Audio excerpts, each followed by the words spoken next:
Did you know that September is National Mushroom Month?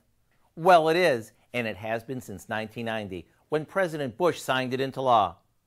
Who would think that with all the other worldly issues he had to worry about, there was time for such a thing? Well, putting that aside, I want to share a new recipe that we just came up with that highlights mushrooms. We begin by cooking some orzo until it's tender and draining it really well.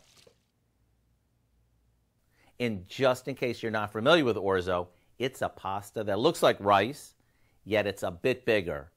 While that drains, we saute some sliced mushrooms in butter, and once they're tender, we add the orzo to the skillet, along with a package of onion soup mix and a bit of black pepper. Once this heats up and all the flavors come together, it's ready to serve. Maybe top it off with a little grated Parmesan cheese to make it doubly good. It takes only minutes to throw together, so there's no reason not to celebrate Mushroom Month in a tasty way. To get the recipe, all you have to do is go to our website and type in Orzo Mushroom Toss.